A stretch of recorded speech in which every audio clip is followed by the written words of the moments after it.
जय श्री राम। रामचरितमानस की इस कथा में आप लोगों का स्वागत है, जिसमें आज हम लोग रामायण के उस प्रसंग की चर्चा करने वाले हैं जिसमें गोस्वामी तुलसीदास जी लिख रहे हैं कि किस प्रकार से वेशधारी लोग जो होते हैं यानी ठगी लोग जो होते हैं, उनका जो ठगना होता है वो एक ना एक दिन उनका ठगीपन सबके सामने आ ही जाता है। तो चलिए कथा को स्टार्ट करते हैं। लखी सुबेश जग बंजक जेऊ बेस प्रताप पूजी देव उघरहि अंत न होय निबाहु काल में जिमि रावण राहु। लखई सुबेश जग बेचक जेऊ बंजक जेऊ अर्थात जो वेशधारी यानी ठगी लोग हैं, उन्हें भी लोग अगर वे साधु के वेश में है तो उन्हें लोग अच्छा समझकर उन्हें पूजने लगते हैं, उन्हें साधु मानने लगते हैं, लेकिन अंत तक जो है उनका जो ये वेश धरा हुआ रूप है वो छिप नहीं पाता है। वही कहते हैं यहाँ पे, परंतु एक ना एक दिन वे चौड़े आ ही जाते हैं यानी सामने आ ही जाते हैं। अंत तक उनका कपट नहीं निभ पाता है, यानी वो जो अपनी कपट को है अंत तक नहीं छिपा पाते हैं। और यहाँ पे एक बहुत ही सुंदर उदाहरण उन्होंने दिया है, जैसे काल नेमी जिमि रावण राहु। काल नेमी रावण और राहु का जो हुआ, उन लोगों का जो छल था वो अंत तक सामने आ ही गया। जैसे रावण जो था उसने साधु का वेश धारण करके माता सीता को ठगा, उनसे भिक्षा लेने के बहाने गया और उनका हरण कर लिया। उसी तरह काल नेमी जो है कहा जाता है, और हम लोगों ने रामायण में देखा भी है कि जब भ्राता लक्ष्मण को बाण लगा था और उनके लिए संजीवनी बूटी लाने हनुमान जी जब जा रहे थे तो उनके समय को नष्ट करने के लिए उनके पास कुछ ही समय था, यानी सुबह होने से पहले लक्ष्मण जी को संजीवनी बूटी का जो है औषधि मिलना चाहिए था। वही लाने के लिए जब हनुमान जी जा रहे थे तब उनके समय को नष्ट करने के लिए रावण ने एक राक्षस को भेजा था जिसका नाम था कालनेमी।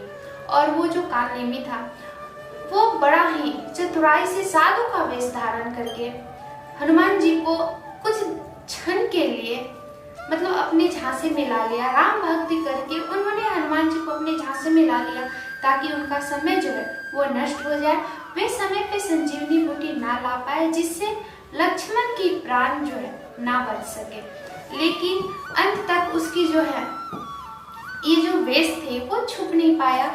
वो प्रभु हनुमान जी के सामने आ गया और उन्होंने कालनेमी का अंत किया और वे जाके संजीवनी बूटी को लाए, जिससे भ्राता लक्ष्मण का जो प्राण था वो वापस से बच गया। वही यहाँ पे उदाहरण दे रहे हैं कि कोई भी कितना भी अपना वेश धारण कर ले, पर एक ना एक दिन अंत तक उसका जो ये छलावा वाला रूप होता है वो सबके सामने आना ही है।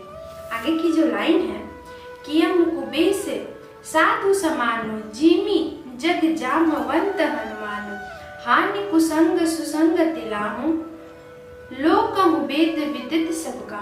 यहाँ पर भी वो बहुत सुंदर बात कह रहे हैं कियम कुबेश साधु सम्मान, यानी जो साधु लोग होते हैं वे बुरे वेश को भी धर के रखते हैं तो भी संसार उसे पूजता है। यहाँ भी उन्होंने बहुत सुंदर उदाहरण दिया है, जैसे हनुमान जी और जामवंत जी, इन दोनों का वेश जो है आप सभी को ज्ञात होगा अगर आपने रामायण को देखा होगा कि वो थोड़ा हटके है। हनुमान जी तो वानर रूप में है, जामवंत का भी रूप थोड़ा अजीब है, जिसे मतलब सब लोग पसंद नहीं कर सकते, लेकिन आज जगत उनको पूजता है, संसार उनको पूजता है, क्योंकि उनका जो वेश था वो अच्छा नहीं है, लेकिन उनका जो विचार है वो साधु का है, इसलिए आज उन्हें जगत जो है पूजता है। यही गोस्वामी तुलसीदास जी इस लाइन में बता रहे हैं। और आगे कहते हैं, हानि कुसंग सुसंग तिलाहु लोकम वेद विदित सबका, यानी बुरे संगति से हानि होता है और अच्छे संगति से लाभ होता है।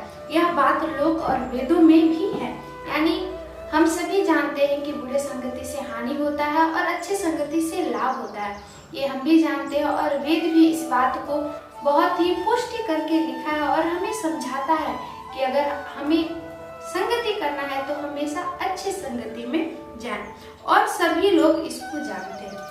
आगे है, गगन चढ़ई रज पवन प्रसंगा की चह मिलन नीच जल संगा साधु असाधु सदन सुख सारे सुमिरहि राम देहि गनि गारे। यानी यहाँ पे भी वे जो बता रहे हैं कि पवन के साथ यानी जो हवा होता है अगर वो आसमान की तरफ उड़ रहा है तो उसके साथ मिलके धूल जो है वो आसमान को छू लेता है, और जो नीचे की ओर जो हवाएं बहती है उसके साथ जो धूल जो है वो मिलके जल में चला जाता है और वे कीचड़ का रूप में बन जाता है, मतलब उसे लोग कीचड़ मान लेते हैं। और जो आगे कहते हैं साधु, बड़ा ही सुंदर आगे भी लाइन है आगे का, साधु असाधु सदन सुख सारे सुमिरहि राम देहि गनि गारे। साधु के घर पे रह के, साधु के संगति में रह के तोता जो है वो भी राम नाम का पूजा करते रहता है, उनका जो सुमिरने लगता है राम नाम को। और असाधु यानी जो वेशधारी जैसे लोग हैं उन लोगों के संगत में आकर वही तोता अगर देखा जाए तो गिन गिन के गालियां देता है। यहाँ पे गोस्वामी तुलसीदास जी वही कर रहे हैं। और ये जो सारी लाइनें हैं ये हमें बताती है कि हमें किस संगति से क्या लाभ हो रहा है और किस संगति से हमारे भीतर क्या गुण आता है। देखिए जहाँ साधु है, साधु के घर में जाकर तोता भी राम नाम का भजन करता है, और असाधु के घर पे जाकर वही तोता जो है गालियां गिन गिन कर लोगों को देता है। तो ये आपको सोचना है, आपको साधु के संगति में उनके साथ जाना है या फिर असाधु की संगति में जाकर लोगों को गिन गिन के गालियां देना है। आगे है धूम कुसंगति कारिक होई। धुआं जो है, यहाँ धुआं को भी वो बता रहे हैं कि धुआं जो है गलत संगति में जब आता है, कुसंगति में आता है तब उसे लोग कारिक करते हैं। और आगे लिखते हैं लिखा ही पुराण मंजू समी सोई सोई जल अनल अनिल संघाता होई जल जग जीवन दाता। और वही जो धुआं है अगर वो अच्छे संगति में चला जाता है तो वो स्याही बनकर वेद पुराण को लिखने में मदद करता है। और सोई जल अनल अनिल संघाता, और वही धुआं जल अग्नि और पवन के साथ में आकर वो बादल बन जाता है। और जब वो बादल बन के बरसता है तो लाखों लोगों जीवों को जीवन देता है। खेत में हरियाली छा जाती है, पशु पक्षी हरियाली को देखकर झूमने लगते हैं, गाने लगते हैं, मोर नाचता है, और किसानों की जो फसल होती है वो होती है। और यही यहाँ पे कहा जा रहा है कि जो धुआं है जल अग्नि पवन के संग में होकर जब वो बादल बन जाता है तो जगत को जीवन देने वाला बन जाता है। आगे की जो लाइन है ये दोहा है, ग्रह भेजस जल पवन पट पाई कुजोग सुजोग होई ही कुवस्तु सुवस्तु जग लखी सुलक्षण लोग। ग्रह, औषधि, जल, वायु और वस्त्र ये सभी कुसंग और सुसंग पाकर संसार में बुरे और अच्छे पदार्थ बन जाते हैं। चतुर और विचारशाली पुरुष इस बात को जान पाते हैं। जैसे ग्रह हुआ, औषधि हुआ, दवाई, औषधि यानी दवाई, जल, वायु, ये सारे जो है ये डिपेंड करता है कि किसके संगति में ये आ रहे हैं, उस हिसाब से ये अच्छे पदार्थ भी बन जाते हैं और बुरे पदार्थ भी बन जाते हैं, जिसे सब कोई नहीं समझ सकता है। जो ज्ञानी लोग हैं वही इस दोहा को, इस चौपाई को समझ पाएंगे। आगे भी दोहा ही है, सम प्रकाश तम पाख दीहु नाम भेद विदित के ससी सोसक पोषक समझी जग जस अपजस दिन।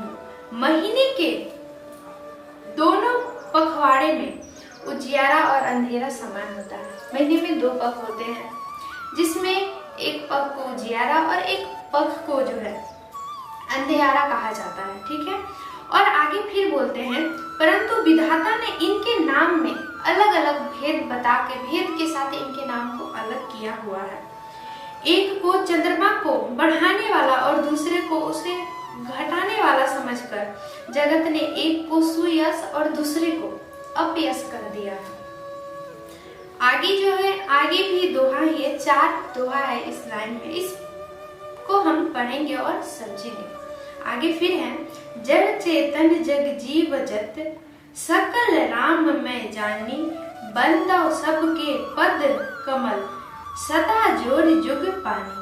जगत में जितने भी जड़ चेतन है यानी कि ये संसार की जितनी भी चीज है, जड़ है, चेतन है, सबको मतलब सब में राम समझकर गोस्वामी तुलसीदास जी सभी को प्रणाम कर रहे हैं, सबके चरण कमलों की वंदना कर रहे हैं और हाथ जोड़कर विनती कर रहे हैं। देव दनुज नर नाग खग प्रेत पितर गंधर्व बंदव किन्नर रजनीचर कृपा करहु अवसर। आगे कहते हैं देव दैत्य मनुष्य नाग पक्षी प्रेत पितर गंधर्व किन्नर निशाचर सबको मैं प्रणाम करता हूँ। अब सब मुझ पर कृपा कीजिए। आकर 4,84,000 जाति जीव जल थल नभवासी सिया राम में सब जग जानी करहु प्रणाम जोरि जुग पानी। 84 लाख योनियों में सभी प्रकार के जीव जंतु है, जल है, पृथ्वी है, आकाश है, सभी में जो रहने हैं, जल में रहने वाले जीव, आकाश में रहने वाले जीव और पृथ्वी में रहने वाले जो ये जीव हैं, उन सब में भरे हुए इस जगत में जगत के जितने भी जीव जंतु प्राणी हैं, सीता राम में जानकर दोनों हाथ जोड़कर प्रणाम करता हूँ। गोस्वामी तुलसीदास भी अभी भी इस जगत में जितने भी रहने वाले प्राणी है 84 लाख योनियों में सभी को हाथ जोड़कर उनकी वंदना कर रहे हैं। जानी कृपा कर किन्नर मोह मुझको आप दास समझकर मुझ पे कृपा करें। अभी भी गोस्वामी तुलसीदास यहाँ पर भी अपने आप खुद को सबके सामने झुका रहे हैं, सबसे आशीर्वाद ले रहे हैं। सब मिलकर हूँ छाड़ छल छो निज बुद्धि बल भरोस मोहि नाही ताए विनय करो सब पाए। मुझको आप दास जानकर कृपा की खान आप सब लोग मिलकर छल छोड़कर कृपा कीजिए। मतलब कि जितने भी जगत के जीव हैं सबको राम समझकर हुए प्रणाम कर रहे हैं और उनसे विनती कर रहे हैं कि आप लोग मुझ पे कृपा करें। मुझे अपने बुद्धि बल पे भरोसा नहीं है। गोस्वामी तुलसीदास जी यहाँ कर रहे हैं मैं बहुत ही बुद्धिहीन हूँ, मुझ में जरा सा भी अपने आप पे मुझ पे भरोसा नहीं है, इसलिए आप सबसे मैं विनती करता हूँ।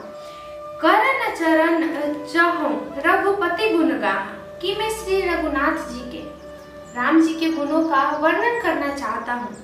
लघुमति मोरी चरित अवगाहा परंतु मेरी बुद्धि जो है बहुत ही छोटी है और श्री राम जी का जो चरित्र है वो अथाह है, यानी समुद्र की गहराई जितना एकदम बड़ा है, समुद्र जितना बड़ा अथाह है जिसमें कोई था है ही नहीं, इतना बड़ा चरित्र है श्री राम जी का जिसका मैं वर्णन करने जा रहा हूँ।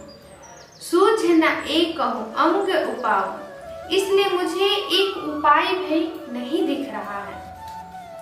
मन मति रंग मनोरथ राम और मेरे मन और बुद्धि जो है कंगाल है परंतु मनोरथ राजा है, इसलिए मैं चाह रहा हूँ कि आप लोग मुझ पे अपनी कृपा बरसाए रखें, मैं श्री रामचंद्र जी के चरित्र का वर्णन कर सकूं। तो इसी के साथ आज की इस कथा को यहीं पे विराम देंगे। तब तक आप लोग स्वस्थ रहिए, मस्त रहिए, प्रभु श्री राम जी की कथा का आनंद लेते रहिए और हमारे चैनल HRM ज्ञान को सब्सक्राइब कीजिए ताकि रामचरितमानस की कथा का आनंद आप लोगों को मिलता रहे। जय श्री